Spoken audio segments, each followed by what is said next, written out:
À la une de l'actualité, le centre-est des États-Unis balayé par de puissantes tornades. Les opérations de sauvetage sont en cours. Il y a au moins 78 morts, dont 70 dans le Kentucky. Et le bilan pourrait encore s'alourdir, prévient le gouverneur. Nous serons en ligne avec notre correspondante à Washington, Sonia Dridi. Le troisième référendum d'autodétermination en Nouvelle-Calédonie. Les bureaux de vote sont ouverts. Les électeurs sont appelés à se prononcer sur l'indépendance de ce territoire français. Un scrutin boycotté par les indépendantistes. Et puis une nouvelle carrière pour Samuel Eto'o. L'ancien Lion, indomptable passé par l'Inter Milan et le Barça, a été élu président de la Fédération camerounaise de football. Il promet notamment de lutter contre la corruption et de promouvoir le football féminin. Voilà pour les titres, soyez les bienvenus dans ce journal. Aux États-Unis, le choc et la sidération après le passage de tornades dévastatrices dans le centre du pays. Des quartiers entiers ont été balayés. Le dernier bilan officiel fait état d'au moins 78 morts, dont 70 dans le Kentucky. Un bilan qui pourrait être revu à la hausse. De nombreux habitants manquent encore à l'appel. Chloé Barbeau.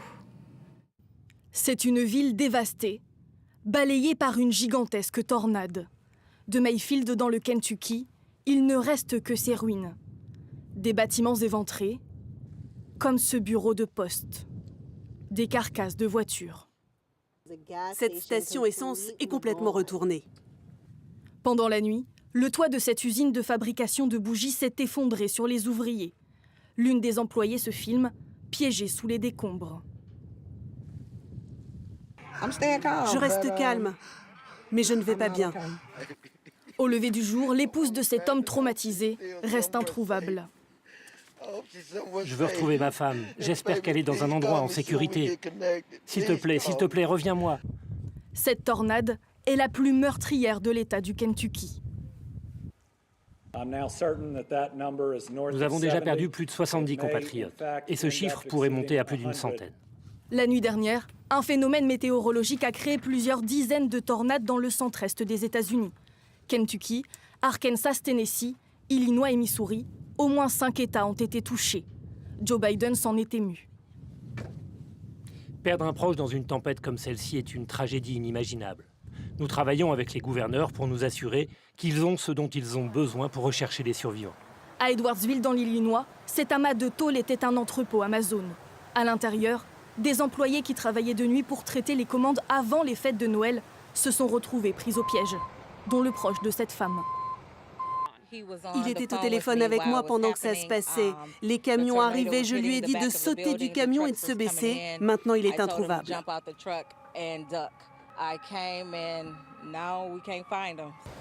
Dans tous les États concernés, les secours sont encore à pied d'œuvre.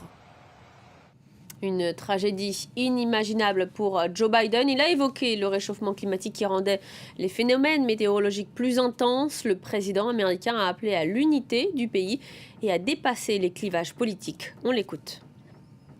Je veux que les gens de tous ces États sachent que nous allons surmonter cela ensemble. Et le gouvernement fédéral ne va pas fuir ses responsabilités. C'est l'un de ces moments où nous ne sommes pas démocrates ou républicains. Cela ressemble à une hyperbole, mais c'est la vérité. Nous sommes tous américains, nous sommes solidaires en tant qu'États-Unis d'Amérique. Alors je dis à toutes les victimes, vous êtes dans nos prières, ainsi que les secouristes et tous ceux qui aident leurs compatriotes. C'est la bonne chose à faire au bon moment, nous allons nous en sortir. Et on retrouve à Washington Sonia Dridi. Sonia, Joe Biden devrait se rendre sur place. Oui, Joe Biden a déclaré qu'il avait l'intention de se rendre dans le Kentucky, mais il a aussi dit ne pas vouloir faire obstacle aux opérations de secours. Toutefois, ce déplacement devrait avoir lieu dans les prochains jours. Joe Biden qui s'est exprimé d'un ton grave, dans un costume sombre, celui qui est connu pour son empathie, a décrit avec émotion l'horreur qu'ont vécu de nombreuses familles. Il a déclaré que c'était la tornade la pire de l'histoire des États-Unis. États-Unis. Alors, il a également déclaré que le gouvernement allait procurer toute l'aide nécessaire. L'état d'urgence, notamment, a déjà été mis en place dans l'état du Kentucky. C'est l'état qui a été le plus touché par ces tornades, notamment la ville de Mayfield, qui semble avoir été l'épicentre de la catastrophe. Sur des vidéos partagées sur les réseaux sociaux, on peut voir des pâtés de maisons détruits, des images qui évoquent des scènes de guerre. Il y a beaucoup de choc chez la population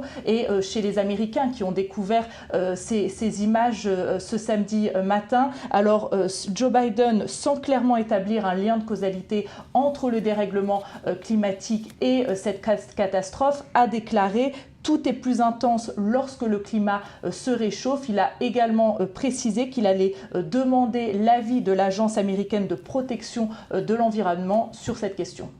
Merci beaucoup Sonia Adridi. On apprend que 45 personnes de l'entreprise Amazon dans l'Illinois ont survécu selon le chef des pompiers aux États-Unis.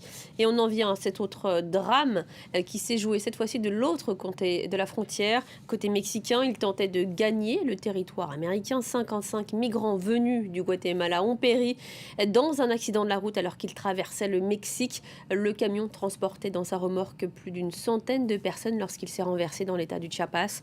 Le Mexique a demandé vendredi aux États-Unis de réviser leur politique migratoire. Kevin Battista.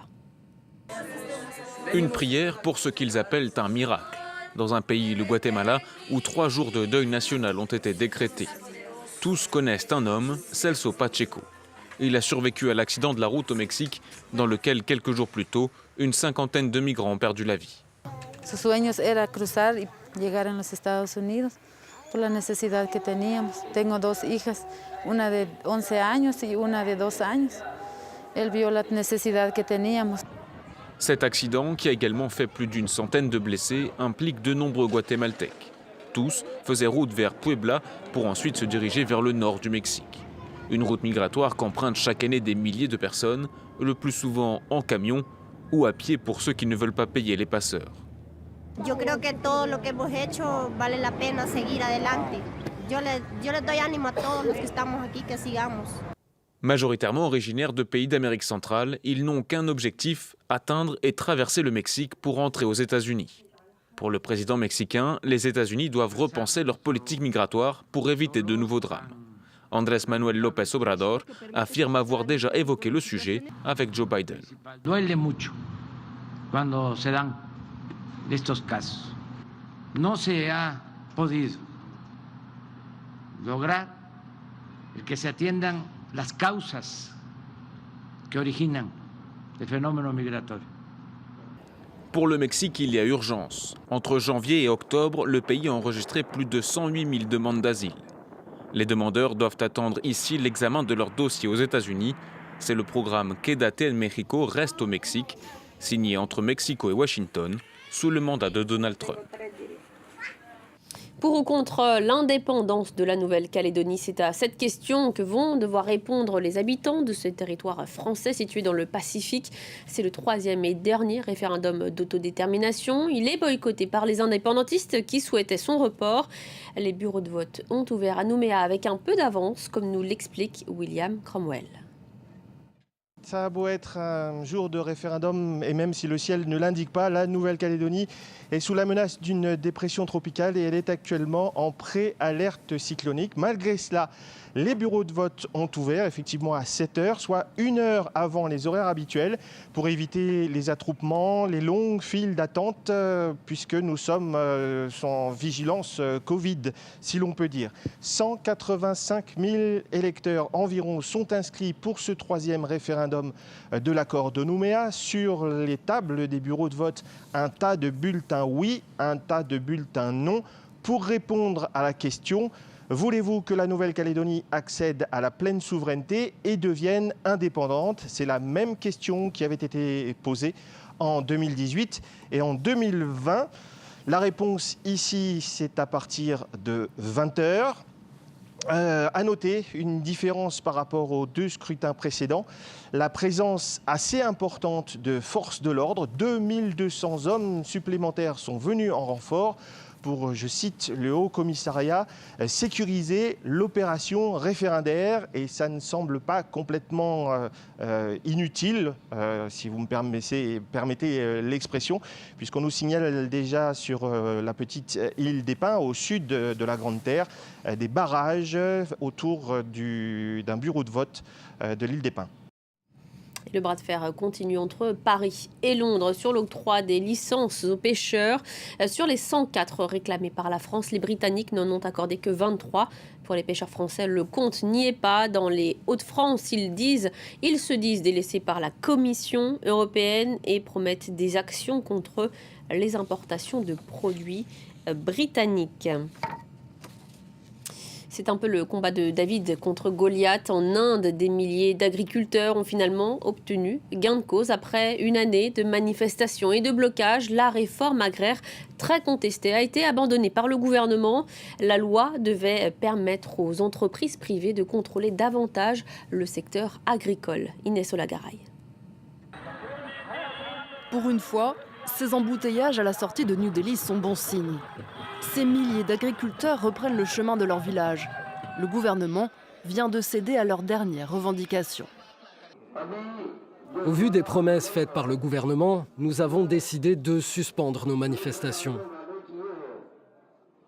Nous nous réunirons le 15 janvier prochain et si ces promesses n'ont pas été tenues, nous recommencerons à manifester. Voilà plus d'un an que des milliers de fermiers indiens manifestaient dans tout le pays pour le retrait de plusieurs réformes agricoles. Des lois qui autorisaient les agriculteurs à vendre leur production aux acheteurs de leur choix. Et sans la garantie des prix fixés par l'État, les petits producteurs craignaient, eux, d'être à la merci des grandes entreprises et de devoir brader leurs marchandises.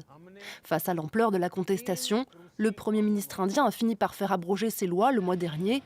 Narendra Modi vient également d'accepter de verser des compensations aux familles des fermiers morts pendant les manifestations et de mettre fin aux poursuites lancées contre certains d'entre eux. Ils se sont inclinés face au peuple et nous, les fermiers, nous avons sauvé la démocratie.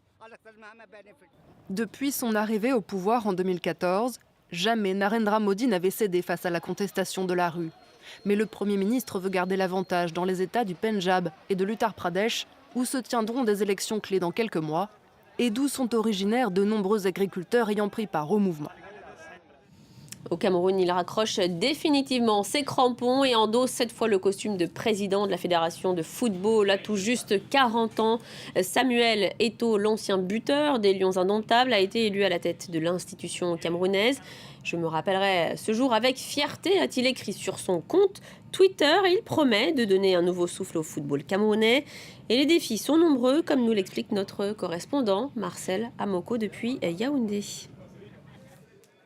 La victoire de Samuel Eto'o est une surprise, mais elle a tout de même été obtenue avec une marge assez importante. 43 voix contre 31 à Seydou Mbombo Njoya, le président sortant de la Fédération camerounaise de football, ce qui a sans doute séduit les 74 délégués qui étaient censés désigner le nouveau président de la Fédération camerounaise de football. C'est sans doute le programme de l'ancien capitaine des Lions Indomptables, un programme dans lequel il a promis de redonner vie au football jeune, de relancer également le football féminin, mais aussi de construire des infrastructures sportives, footballistiques notamment, sur toute l'étendue du territoire national. Samuel Eto'o, qui vous le savez, a eu une brillante carrière de footballeur. Il a été également capitaine de l'équipe nationale de football du Cameroun, les Lions Indomptables, et a pu s'attirer le soutien de certains de ses anciens coéquipiers, notamment Joseph-Antoine Bell et Roger Mila. Le premier défi qui attend maintenant le tout nouveau président de la Fédération camerounaise de football sera peut-être de faire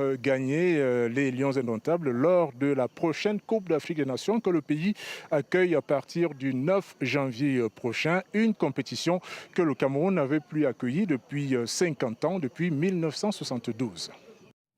Et du football toujours avec l'Arab Nation Cup. L'Algérie accède à la demi-finale après avoir battu au tir au but l'équipe du Maroc. La rencontre s'est soldée par 2 buts partout après les prolongations.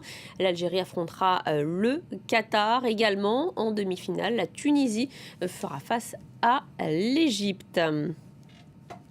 Et c'est la fin de ce journal. Merci de votre fidélité. Prochaine édition dans une vingtaine de minutes. À tout à l'heure.